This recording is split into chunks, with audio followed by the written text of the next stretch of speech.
우리 우선 연안을 확실히 방어해야 된다는 이런 부분들이죠. 벌써 이것이 소홀히 취급되면서 자꾸 어떤 새로운 비전이 나온다 그러면은 이제 그동안에 모처럼 연평도 천안함 사건을 거치면서 얻은 교훈이 그대로 부정되고 유실되는 거죠. 그러면은 지금 공군이 우주 공군이 될 수가 없듯이 이것은 어느 날 잠시 나타가 사라지는 하나의 유행 또는 말장난에 불과한 거거든요. 국가안보 차원에서도 연안 방어 체계의 정비가 더 시급하다는 겁니다.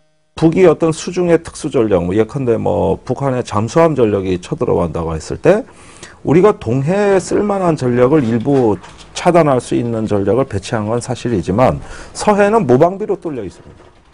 그렇다면은 일단 우리 해군의 주된 임무는 우리 연안에 있는 중요한 도시들, 특히 수도권은 해안과 가깝기 때문에 이러한 해안에서의 어떤 그 연안을 방어하고 차단할 수 있는 이런 전력이 시급한 부분에 대해서 가장 우선순위가 높다고 말을 해놓고도 이런 부분보다는 뭔가 보여주기식 대형 수송함 위주의 전력 증강을 여태까지 해군이 해온 겁니다. 특히 우리 배타적 경제 수역 안에 있는 이어도를 지킨다는 명목으로 중국을 자극해 안보를 내세우다 오히려 안보를 해칠 수 있는 역설적인 상황이 발생할 수도 있다고 강조합니다. 해상 교통로 보호라는 얘기는 대단히 추상적인 얘기입니다. 그건 국제 협력의 영역이죠. 즉 비군사적인 어떤 협력의 대상이 되는 것이지 우리가 이것을 무력으로 뒷받침하고 기여한다는 것은 현재로서 해군이 감당할 수 있는 얘기가 아닙니다. 민간 선박들에 대한 차단 문제 또 관리 문제는 우선 해군이라기보다는 해경이 할 것 같거든요. 그런데 지금 해경은 이 제주도에 짓고 있는 강정마을 기지를 활용할 생각이 없다는 겁니다. 또한 해군기지 건설 찬반 논쟁이 소모적인 색깔론으로 비화되는 것도 경계해야 한다고 말했습니다. 특히 선거를 앞둔 이 시기에 이 제주도 기지를 찬성하느냐 반대하느냐 문제가 모든 어떤 색깔과 이념을 가르는 하나의 잣대로 작용이 됐다는 거. 이런 것들은 뭡니까? 국가주의에 기반한 안보의 어떤 절대가치. 그리고 거기에 기반해서 모든 것이 정당화되고 합리적되는 논리적 구조. 여기에 기반을 하고 있는 거죠. 그렇다면은 군인은 성직자입니다. 그건 직업이 아니에요. 그건 성직자와 다름없는 거거든요. 그러면은 차라리 그런 룰에 의해서 적용돼야 된다는 건데 제가 아는 군인은 하나의 많은 전문 직업군 중에 하나입니다. 전문 직업인이죠. 싸우는 게 전문가들이고 하나의 직업주의에 의해 가지고 군대 생활을 하는 것이지 자기들이 성직자이기 때문에 군인 하는 거 아니거든요. 그만큼 또 국가가 그 싸우는 어떤 그 군대에 충분한 보상을 해주고 있고 여러 가지 대가를 지불하고 있고 국민의 세금으로 먹여 살려주고 있다면은 자기들은 복종해야겠죠. 이런 식으로 건설되는 해군기지는 다음 세대와 국민들에게 있어서는 자산이 아니라 짐이 돼버리죠. 1995년 여수 앞바다에서 재벌 정유사의 기름을 실은 유조선이 좌초되면서 벙커 CU가 바다에 유출되는 일이 있었습니다. 언론은 유조선 이름을 따서 시프린스호 사건이라고 불렀습니다. 지금은 GS로 바뀐 LG라는 재벌 그룹의 이름은 뒤로 빠졌습니다. 2007년 태안 앞바다에서는 여수 때보다 규모가 훨씬 큰 기름 유출 사건이 발생했습니다.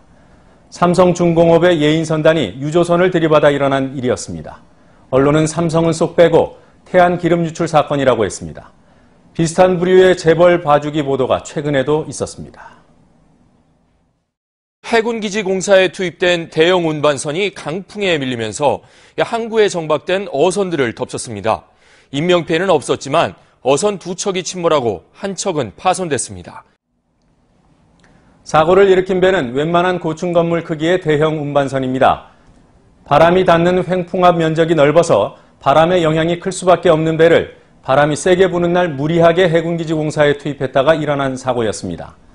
이 운반선을 운항시킨 시공사는 삼성물산이지만 뉴스에는 나오지 않았습니다. 사고를 전하면서 사고 주체도 알려주지 않은 부실한 보도입니다. 시공사 삼성물산이 등장하지 않는 건 KBS뿐만이 아닙니다. 신문 방송할 것 없이 또 보수 진보 매체 가릴 것 없이 죄다 삼성을 숨기고 감췄습니다. 기사를 검색해보니 중앙매체 가운데에서는 딱 2곳이 삼성을 언급했습니다. 조선일보의 인터넷 기사와 뉴시스 기사가 전부였습니다. 언론에 따라서는 고의로 삼성을 봐준 것은 아니라고 항변할지도 모릅니다.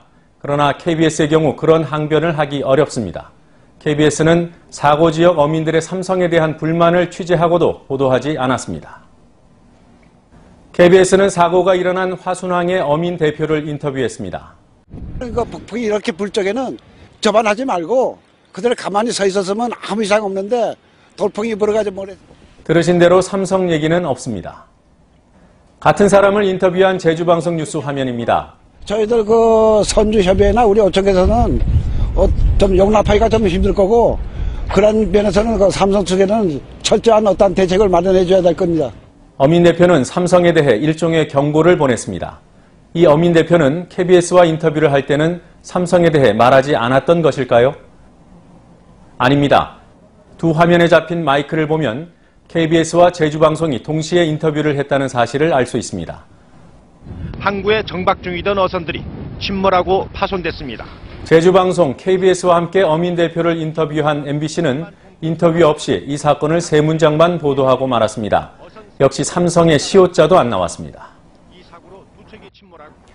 시공사를 밝히지 않고 그저 운반선이 어선을 들이받아 침몰시켰다고 보도하는 것은 살인사건을 기사로 쓸 때 흉기가 사람을 죽였다고 하는 것과 다르지 않습니다. 언론에 이해할 수 없는 행태 한 가지를 더 전해드리겠습니다. 공갈 영상입니다. 국회 예산 삭감에도 불구하고 이곳 해군기지 건설 현장에서는 하루에도 수십 대의 레미콘 차량이 오가면서 본격적인 방파제 건설 공사를 준비하고 있습니다. 국회가 올해 해군기지 예산 1,327억 원 가운데 96%인 1,278억 원을 삭감하면서 마치 공사가 중단되는 것처럼 비춰졌습니다. 주민들의 우려와는 달리 대형 항만 구조물을 옮기는 크레인이 쉴 새 없이 돌아가고 빗물을 막아두는 저류지 공사가 한창입니다. 예산은 삭감됐지만 또 2월 예산 또 올해 예산 49억 포함해서 1,133억으로 사업을 추진하는 큰 문제가 없을 것으로 예상을 합니다. 국회가 올해 해군기지 예산 1,327억 원 가운데 96%인 1,278억 원을 삭감하면서 마치 공사가 중단되는 것처럼 비춰졌습니다. 주민들의 우려와는 달리 대형 항만 구조물을 옮기는 크레인이 쉴 새 없이 돌아가고 빗물을 막아두는 저류지 공사가 한창입니다. 예산 삭감됐지만 2월 예산 또 올해 예산 49억 포함해서 1,133억으로 사업을 추진하는 큰 문제가 없을 것으로 예상합니다. 국회 예산 삭감에도 불구하고 이곳 해군기지 건설 현장에서는 하루에도 수십 대의 레미콘 차량이 오가면서 본격적인 방파제 건설 공사를 준비하고 있습니다.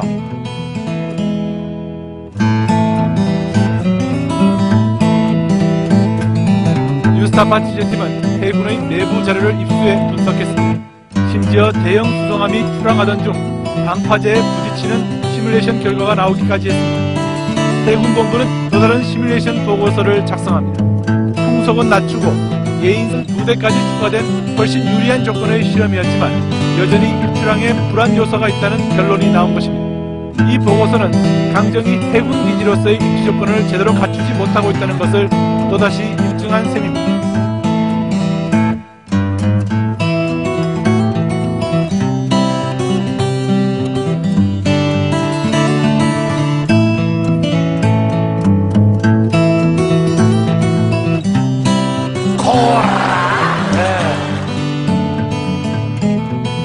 바로 이곳에 불편한 진실이 숨어 있는데요.